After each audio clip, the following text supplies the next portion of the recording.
Hari ini saya akan menjelaskan metode penelitian di bab 2, di mana di situ ada proses penelitian, masalah variabel dan paradigma penelitian.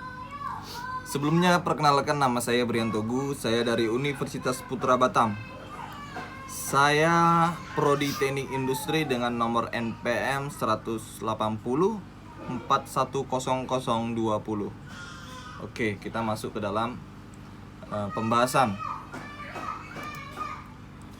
Nah, di sini ada bentuk-bentuk rumusan masalah. Di mana di situ ada 4 jenis. Ada deskriptif, komparatif, asosiatif, dan komparatif asosiatif. Oke, kita masuk ke deskriptif. Rumusan masalah deskriptif adalah suatu rumusan masalah yang berkenaan dengan pernyataan keberadaan variabel mandiri, baik hanya pada suatu variabel atau lebih, dalam kurung yang variabel berdiri sendiri. Jadi dalam penelitian ini tidak membuat perbandingan variabel itu. Jadi pada sampelnya yang lain dan mencari hubungan variabel dengan variabel yang lain. Penelitian semacam ini selanjutnya dinamakan penelitian deskriptif, di mana ada contoh rumusannya. Contoh rumusan yang pertama adalah seberapa baik kinerja Departemen Pendidikan. Nah, itu kan termasuk deskriptif, di mana dia hanya mencari suatu rumusan masalah yang berkenaan dengan pertanyaan terhadap keberadaan variabel. Contoh kedua, bagaimana sikap masyarakat terhadap perguruan tinggi negeri berbadan hukum. Itu termasuk dengan rumusan masalah yang berkenaan dengan pertanyaan. Oke, kita lanjut dengan komparatif. Komparatif adalah rumusan masalah penelitian yang membandingkan, namanya juga komparatif. Dia membandingkan keberadaan satu variabel atau lebih pada dua lebih sampel yang berbeda pada waktu yang berbeda juga. Contohnya, adakah perbedaan prestasi belajar murid dari sekolah negeri dan swasta? Nah, itu kan mengartikan dua perbedaan, namanya juga komparatif. Jadi di situ dijelaskan perbedaan antara prestasi belajar antara murid dari sekolah negeri dan swasta. Contoh keduanya bisa seperti adakah perbedaan disiplin kerja guru dan hasil belajar dan lain-lain. Oke, kita masuk ke dalam rumusan asosiatif. Asosiatif itu adalah rumusan masalah penelitian yang bersifat menanyakan hubungan antara dua variabel atau lebih. Terdapat 3 bentuk hubungan, yaitu simetris, hubungan kausal, dan interaktif. Interaktif ini seperti timbal balik mungkin. Ya, seperti itu. Nah, kalau untuk hubungan simetrisnya itu kan dalam asosiatif ada 3 tuh.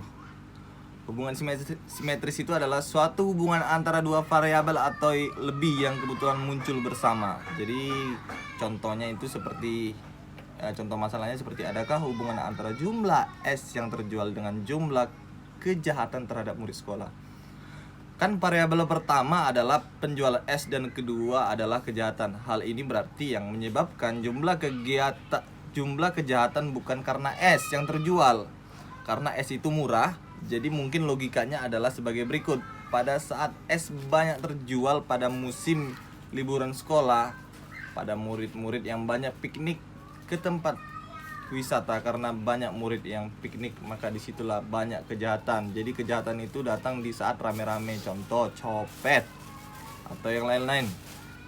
Oke, dalam asosiatif tadi ada yang pertama hubungan simetris, lanjut yang kedua hubungan kausal. Hubungan kausal adalah hubungan yang bersifat sebab akibat. Nah, kita udah tahu kata kuncinya itu adalah sebab akibat. Jadi di situ ada dua variabel independen. Tahu kan independen? Independen itu bersifat bebas. Ya, variabel yang mempengaruhi dan dependen dipengaruhi. Jadi kalau independen itu variabel yang mempengaruhi dan dependen dipengaruhi. Contohnya adakah pengaruh pendidikan orang tua terhadap prestasi belajar anak mungkin? Nah, pendidikan orang tua variabelnya independen dan prestasi belajar adalah variabel dependen, di mana di situ independennya pendidikan orang tua di situ kan bersifat variabelnya mempengaruhi. Jadi pendidikan orang tua itu mempengaruhi. Dan dependennya itu adalah prestasi belajar karena dipengaruhi. Mungkin ya seperti itulah. Kita lanjutkan, ada 3, dan ketiga ini hubungan interaktif reciprocal atau timbal balik. Hubungan interaktif adalah hubungan yang saling mempengaruhi. Namanya udah saling mempengaruhi. Di sini tidak diketahui mana variabel independen dan dependennya, tapi contoh masalahnya seperti ini. Hubungan antara motivasi dan prestasi belajar anak SD di Kecamatan Sebeduk. Di sini dapat dinyatakan motivasi mempengaruhi prestasi, tetapi prestasi dapat mempengaruhi motivasi. Oke, lanjut kita dengan variabel penelitian. Mungkin ini sudah selesai. Oke, variabel penelitian. Variabel penelitian adalah suatu atribut atau sifat nilai dari orang, objek, atau kegiatan nih yang mempunyai variasi tertentu yang ditetapkan oleh penelitian untuk dipelajari dan kemudian ditarik kesimpulannya. Secara teoritis, variabel dapat didefinisikan sebagai atribut seseorang atau objek mempunyai variasi. Variasi itu dengan antara satu orang dengan yang lain atau objek-objek dengan objek yang lain. Simple, kita lanjut lagi ke berikutnya. Macam-macam variabel. Nah, di sini kan ada macam-macam variabel itu. Contoh yang pertama, macam-macam variabel itu yang pertama, variabel independen, variabel dependen, variabel moderator, variabel intervening, variabel kontrol. Oke. Di variabel independen, variabel ini sering disebut sebagai variabel stimulus, prediktor, dan antecedent. Dalam bahasa Indonesia sering disebut sebagai variabel bebas.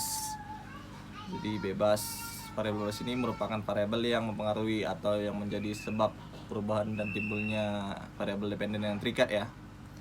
Jadi dalam SEM itu structural equation modeling, pemodelan permasalahan struktural variabel dependen sebagai variabel eksogen.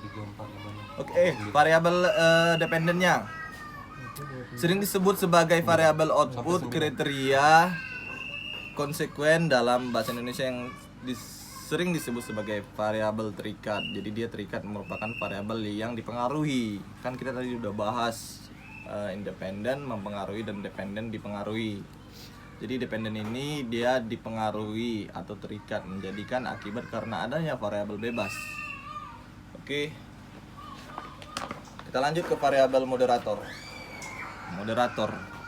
Biasanya moderator ini seperti variabel yang mempengaruhi atau memperkuat dan memperlemah.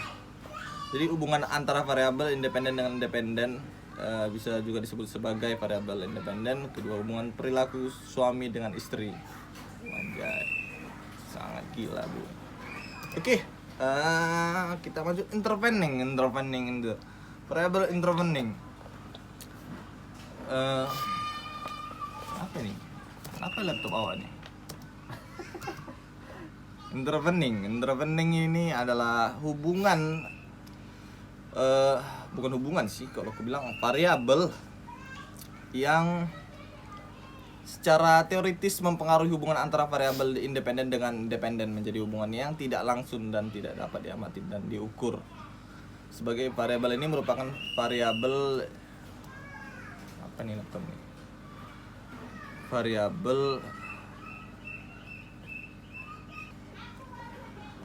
Di variabel kontrol adalah variabel yang dikendalikan atau dibuat konstan sehingga hubungan variabel dependen dan dependen tidak dipengaruhi oleh faktor luar yang tidak teliti. Oke teman-teman, sekian dari presentasi saya. Jika ada kesalahan dalam pengucapan kata, saya minta maaf sebelumnya. Terima kasih sudah melihat video saya. Next time saya akan bikin video lagi. Dadah. No mercy.